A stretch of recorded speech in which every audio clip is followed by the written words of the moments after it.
Investir em empresas com lucros constantes e sólidos há diversos anos. Que investidor que não gosta disso? Some a esses lucros um balanço sólido, dívidas controladas, baixas ou até mesmo inexistentes, uma governança excepcional, margens altas e receitas crescentes. Parece até mentira de tão bom, mas não é. Todas essas características fazem parte de uma estratégia de investimentos conhecida aqui nos Estados Unidos como Quality Investing, ou investindo em qualidade em português. E no vídeo de hoje eu vou contar tudo o que você precisa saber sobre essa estratégia.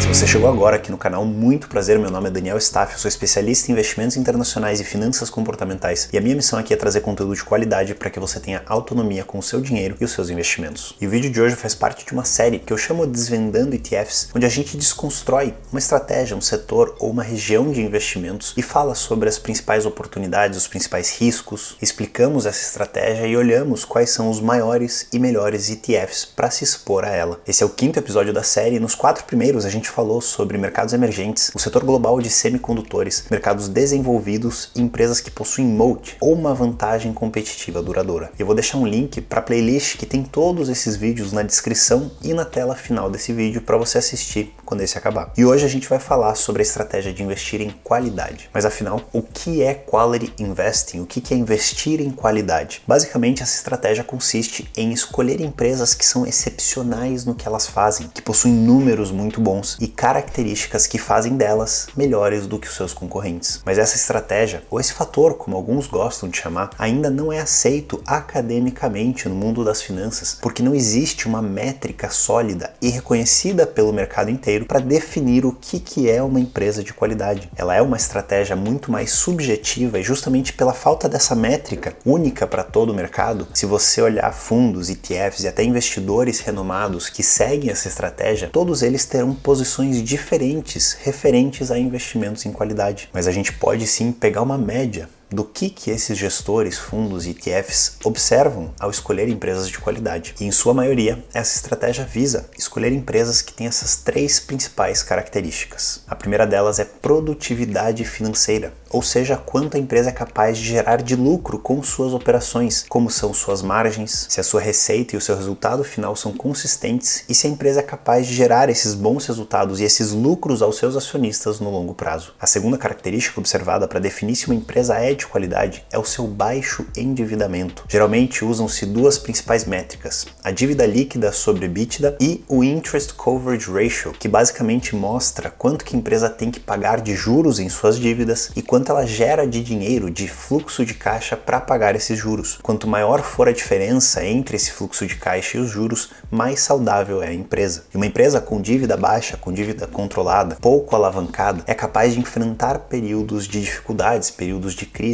com muito mais resiliência do que outras empresas mais endividadas. E a terceira, a principal característica de empresas de qualidade é uma boa gestão. Empresas que possuem diretores que estão alinhados com o interesse da empresa e dos seus acionistas. Diretores que são competentes, que visam investir na empresa e fazer com que esses investimentos tragam resultados ainda melhores no futuro. Diretores que são capazes de alcançar resultados ainda melhores com a empresa que eles têm em mãos. E essa terceira característica é a mais subjetiva de todas, de longe, porque dependendo com quem você conversa, a pessoa vai considerar determinadas atitudes como boas ou ruins vindas da gestão. E essa subjetividade pode trazer alguns problemas que a gente já vai falar. Mas antes eu quero trazer para vocês um pouco da história da estratégia de investimentos em qualidade. As primeiras menções sobre empresas de qualidade, de baixa qualidade, vieram lá na década de 1930, com Benjamin Graham. Graham foi o mentor do Warren Buffett, a pessoa que ensinou um dos maiores investidores do mundo a investir lá no comecinho da sua carreira. E Graham separava empresas de alta qualidade e de baixa qualidade. E é curioso mencionar Graham porque ele preferia investir em empresas de baixa qualidade que estivessem a preços muito baixos do que pagar um pouco mais caro ou bem mais caro por empresas que possuíssem essa qualidade. E foi justamente assim que Warren Buffett começou a investir o seu dinheiro, buscando empresas extremamente baratas, que estivessem a preços muito baixos e pudessem se recuperar e trazer algum lucro para o investidor. Essa estratégia de Buffett durou por algumas décadas, até que o seu sócio e braço direito Charlie Munger convenceu ele do contrário, de abordar empresas que eram excepcionais, mesmo pagando um pouco mais por elas. Munger defende até hoje que empresas excepcionais, com baixo endividamento, com muitos lucros, altas margens, grandes vantagens competitivas, boa gestão e características que podem ser levadas durante décadas, merecem sim o seu investimento mesmo que a preços mais caros, que toda essa qualidade, uma estratégia de qualidade, acaba se pagando ao longo do tempo. E desde a década de 70, mais ou menos a época que Munger convenceu Buffett de seguir essa estratégia, ela vem sido divulgada com muito mais entusiasmo pelos gestores e investidores do mundo. Mas foi no ano de 2000, durante a bolha.com, onde as grandes empresas de tecnologia explodiram e geraram retornos extremamente negativos para os seus acionistas, que a estratégia de qualidade ganhou força no mundo dos investimentos. As pessoas que seguiam essa estratégia antes da bolha.com não participaram dessa euforia que rolou naquela época e não tiveram prejuízos extremamente altos com aquelas empresas que não geravam lucros, que não tinham balanços sólidos e que não tinham perspectiva de manter essa qualidade no longo prazo. Outro ponto importante de se observar quando se fala em investir em qualidade é que essa estratégia, de certa forma, é o oposto da estratégia do fator valor. No fator valor, a métrica que define quais empresas farão parte da sua carteira sempre é relacionada ao preço daquela ação. Empresas de valor são empresas que estão baratas e na maioria das vezes, quase sempre, elas estão baratas por algum motivo. Esse motivo pode ser algum problema no balanço, alguma dívida fora de controle, algum produto que se tornou obsoleto, alguma dificuldade que a empresa está passando que faz com que o preço de suas ações esteja baixo. Afinal, ninguém quer comprar aquelas ações com essas dificuldades. Já as empresas de qualidade são o extremo oposto. São empresas com uma extrema qualidade, como a gente já falou, dívidas controladas, muitos lucros, margens altas, vantagens competitivas e, naturalmente, qualquer investidor quer ser sócio dessas empresas. Como o mercado inteiro está buscando essas ações e a demanda por elas é muito alta, consequentemente, os seus preços serão muito mais altos do que a média e ainda muito mais altos do que empresas de valor. E uma boa comparação que a gente faz entre empresas de valor e empresas de qualidade seria você comprar um Fusca, por exemplo,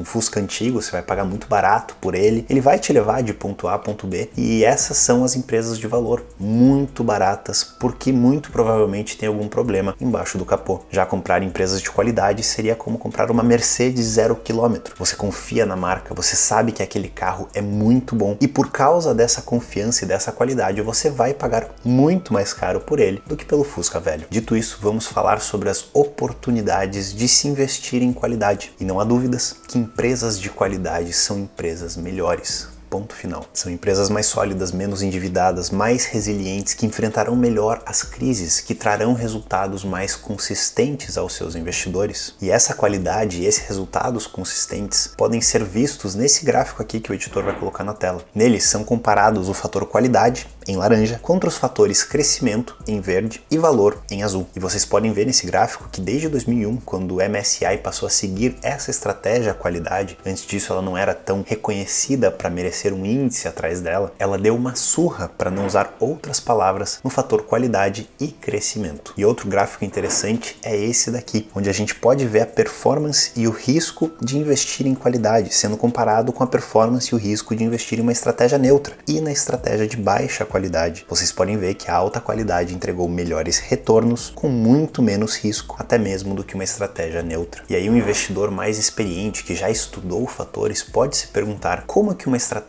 que traz menos risco apresenta maiores rentabilidades. Isso vai justamente contra a tese de Eugene Fama e Kenneth French, os pais dos fatores como a gente conhece hoje, que defendem que maiores rentabilidades são consequência de um investidor correr mais riscos. É por isso que ao investir em valor, empresas ruins, você está pagando menos, pois você está correndo mais risco por elas. Empresas pequenas é a mesma coisa. E a explicação para você ter maiores retornos correndo menos risco nessas empresas de qualidade é que essas empresas são capazes de superar até mesmo as melhores expectativas que os mercados têm para elas. Elas são caras? Sim, são caras, mas elas acabam ficando baratas depois de tanto resultado sólido e consistente entregue ano após ano, vindo justamente dessa qualidade. Então é como se os investidores, por por mais otimistas que estivessem com essas empresas, não fossem otimistas suficientes para acreditar naquilo que a empresa entregará no futuro. E tudo isso que eu falei até agora parece maravilhoso, mas muita calma, porque infelizmente nenhum investimento no mundo dos investimentos é perfeito e sem risco. Então vamos falar sobre os riscos de se investir em qualidade. E dentre os maiores riscos de se investir nessa estratégia existem dois principais. O primeiro deles é a subjetividade dessa estratégia ou desse fator, e o segundo são preços mais altos pagos por essas empresas. Sobre a subjetividade, que eu já falei um pouco no começo do vídeo, não existe uma métrica que defina o que é uma empresa de qualidade, não existe algo objetivo que esteja no papel para falar essa empresa é ou não de qualidade. Alguns consideram que uma empresa tem uma ótima gestão, enquanto outros investidores dizem que aquela gestão é péssima. E justamente essa subjetividade para você investidor se torna um risco. É verdade sim que empresas de qualidade apresentam melhores rentabilidades. Mas o que acontece se você pega uma métrica equivocada e você investe em empresas achando que são de qualidade, quando realmente não são? Empresas que acabam decepcionando ao invés de superando as expectativas no futuro. E você, como investidor, acaba ficando num grupo que parecia ser de qualidade, mas que não foi. E os seus resultados não serão tão bons. E aí você pode se perguntar, mas por que não serão tão bons? Afinal, eu investi em boas empresas. E a resposta está no segundo maior risco da estratégia de qualidades, que é pagar preços mais altos por aquelas empresas. A partir do momento que você paga um preço mais alto por um investimento, naturalmente as expectativas de retornos futuros são mais baixas do que se você pagasse preços mais baixos. Esses retornos só serão maiores do que a média se essas expectativas forem superadas. Caso elas não sejam superadas, sejam alcançadas ou menos do que isso, os seus retornos com certeza serão muito piores do que a média do mercado. Lembra da nossa analogia com a Mercedes e o Fusquinha velho? Seria mais ou menos como se você comprasse uma Mercedes cheia de defeitos. Você está pagando caro pelo carro, confiando na sua performance, mas depois de alguns meses ele começa a te dar problemas e começa a te dar muitos custos. Outro risco envolvido é que ao pagar preços mais caros, podem ser que os múltiplos estejam muito esticados e no curto prazo eles joguem contra o seu resultado. Então pode ser sim que, mesmo escolhendo as empresas corretas de qualidade, você tenha retornos negativos ou abaixo da média no curto prazo. E aí a pergunta que fica é: você confia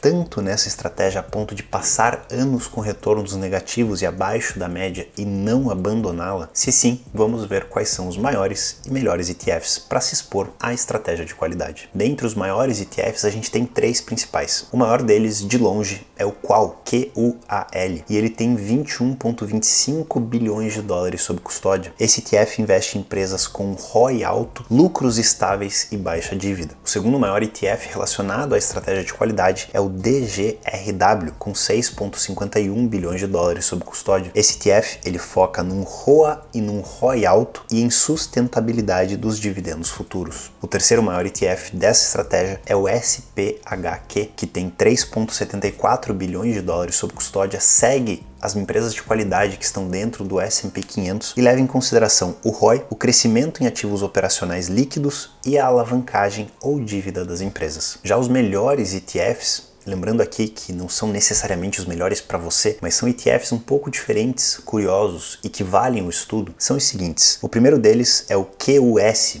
que combina multifatores. Então ele investe em empresas de qualidade e ele tem um pequeno filtro de valor e de baixa volatilidade. Ou seja, ele pega as melhores empresas e ele escolhe dentre essas melhores empresas que estão mais baratas e têm menos volatilidade. É um ETF ideal para quem busca mais segurança, mais estabilidade na carteira. A gente tem também o IQLT, que é um ETF que investe em empresas de qualidade de mercados desenvolvidos fora dos Estados Unidos. Eu trago ele como sendo um dos melhores porque ele oferece uma ótima complementação a uma carteira focada em qualidade. Então, se você já tem um ETF que foca em empresas americanas, o IQLT fará esse trabalho para empresas de outros países desenvolvidos. E o terceiro da nossa lista de melhores ETFs, que para mim é um dos meus favoritos e está também entre os maiores, é o SPHQ. Ele investe, como eu já falei, nas empresas de qualidade dentro do S&P 500, as 500 maiores empresas dos Estados Unidos. E se você não sabe o que é o S&P 500, esse vídeo aqui te explica tudo o que você precisa saber. E o SPHQ junto com o IQLT